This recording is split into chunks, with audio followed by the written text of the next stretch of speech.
ಒಳ್ಳೆಯದನ್ನು ಹೇಳಿದರು. ಒಟ್ಟಿನ ಮೇಲೆ ಏನಂದರೆ ನಮ್ಮ ರಾಜ್ಯದಲ್ಲಿ ಸರ್ಕಾರದಲ್ಲಿ ಯಾವುದೇ ರೀತಿಯಿಂದ ತೊಂದರೆ ಮತ್ತೊಂದು ಆಗದೆ ಇಬ್ಬರು ಭಾಳ ಒಳ್ಳೆಯ ರೀತಿಯಿಂದ ಕೆಲಸ ಮಾಡಿದರು. ಇಡೀ ಕರ್ನಾಟಕ ಜನತೆಗೆ ಇಬ್ಬರು ಮಾದರಿಯಾದಂಥ ವ್ಯಕ್ತಿಗಳಾದರು. ಅದಕ್ಕೆ ಅವರಿಗೆ ಎಲ್ಲ ಇಬ್ಬರಿಗೂ ಒಳ್ಳೆಯದನ್ನು ಬಯಸಿದ್ದೀನಿ.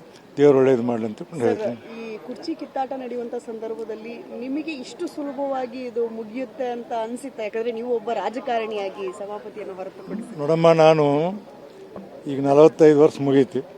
18 ಮಂದಿ ಮುಖ್ಯಮಂತ್ರಿಗಳು ನೋಡೀನಿ. ಇವರು 19ನೇದವರು. ನನಗೆ ಡೌಟ್ ಏನು ಇದ್ದಿದ್ದಿಲ್ಲ, ನಾನು ಆನೆಸ್ಟಾಗಿ ಹೇಳ್ಬಿಡ್ತೀನಿ. ಯಾಕಂದ್ರೆ ಸಿದ್ದರಾಮಯ್ಯ ಅವರು ಕೂಡ ಆತ್ಮೀಯತೆ ಇದ್ದೀವಿ. ಒಂದ್ಸರಿ ಸಹಜ ಮಾತಾಡೋಗ ಅವರು ಯಾವುದೇ ಇದನ್ನು ಮಾಡೋದ್ರ ಗಲ್ಲ ಏನು ಮೇಲೆ ಹೇಳ್ತಾರೆ ಮಾಡಿದರು. ಅವ್ರಿಗೂ ಗೌರವ ಬಂತು, ಇವ್ರಿಗೂ ಗೌರವ ಬಂತು. ಒಟ್ಟು ರಾಜ್ಯದಲ್ಲಿ ಇವರಿಬ್ಬರು ರಾಜ್ಯದ ಎಲ್ಲ ಜನತೆಗೆ ಅತ್ಯಂತ ಗೌರವವನ್ನು ತಂದು ಕೊಟ್ಟರು. ಅದಕ್ಕೆ ಅವ್ರಿಗೆ ನಾನು ಭಾಳ ಅಭಿನಂದನೆ ಸಲ್ಲಿಸ್ತಿದ್ದೀನಿ. ಇಬ್ಬರು ಈ ರಾಜ್ಯವನ್ನು ಚೆನ್ನಾಗಿ ನೋಡ್ಕೊಂಡು ಹೋದರು. ಅವ್ರು ನೋಡ್ಕೊಂಡು ಹೋದ್ರು, ಇವ್ರು ನೋಡ್ಕೊಂಡು ಹೋಗ್ತಾರೆ ನಂಬಿಕೆ ಇದೆ. ಈಗ ಉತ್ತರ ಕರ್ನಾಟಕ ಭಾಗಕ್ಕೆ ಸಚಿವ ಸ್ಥಾನ ಸಿಗೋ ಬಗ್ಗೆ ಸಾಕಷ್ಟು ಲಾಭಿಕೂಡ ನಡೀತಾ ಇದೆ. ಈಗ ಏನಾಗಿದೆ ಅಂದರೆ ಉತ್ತರ ಕರ್ನಾಟಕ, ಕಲ್ಯಾಣ ಕರ್ನಾಟಕಕ್ಕೆ ಯಾವಾಗಲಾದರೂ ಸ್ವಲ್ಪ ಇದು ಕಡಿಮೆ ಇರ್ತದೆ, ಬೆಂಗಳೂರಾಗ ಜಾಸ್ತಿ ಇರ್ತದೆ. ಸಹಜವಾಗಿ ಉತ್ತರ ಕರ್ನಾಟಕ, ಕಲ್ಯಾಣ ಕರ್ನಾಟಕಕ್ಕೆ ಸ್ವಲ್ಪ ಹೆಚ್ಚು ಎಫೆಕ್ಟಿವ್ ಆದಂಥ ಸಚಿವರು ಕೊಟ್ಟರೆ ಅದು ಸುಧಾರಣೆ ಆಗಿ ನಂಜುಂಡಪ್ಪನ ವರದಿ ಸ್ವಲ್ಪ ಆದರೂ ಆಗಿದೆ. ಆಗುವಂಥ ಯೋಜನೆಗಳು ಇರ್ತಾರೆ. ಅಧಿಕಾರ ಇದ್ದರೆ ಮಂತ್ರಿಗಳು ಕೆಲಸ ಮಾಡ್ತಾರೆ. ಯಾರ್ಯಾರು ಡಿಸ್ಟ್ರಿಕ್ಟ್ ಮಿನಿಸ್ಟ್ರು ಅವರು ಇವರು ಯಾರು ಬರ್ತದೆ ಅದಾಗಬಾರ್ದು. ಅದಕ್ಕೆ ಉತ್ತರ ಕರ್ನಾಟಕ ಹೆಚ್ಚು ಹಿಂದೆ ಆಗಿತ್ತು. ಈಗ ನಿಯೋಜಿತ ಮುಖ್ಯಮಂತ್ರಿ ಕೂಡ ಮಾತಾಡೀನಿ.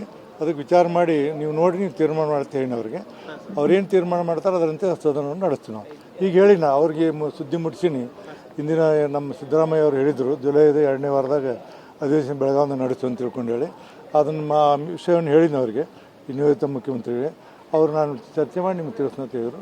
ಕ್ಯಾಬಿನೆಟ್ ಡಿಸಿಷನ್ ತಗೋಬೇಕು. ಹೊಸದಾಗಿ ಮುಖ್ಯಮಂತ್ರಿಗಳಾಗಿ ಪ್ರಮಾಣ ವಚನ ಸ್ವೀಕಾರ ಮಾಡಿದಂಥ ಸಂದರ್ಭದಲ್ಲಿ ಸೆಷನ್ ಅನ್ನು ಕರಿಬೇಕಾಗತ್ತೆ. ಸೊ ಅದು ಕರಿಬೇಕಾ ಇಂಥ ದಿವಸ ಅಂತ ಏನಿಲ್ಲ, ಕರಿಬೇಕಾಗ್ತದೆ.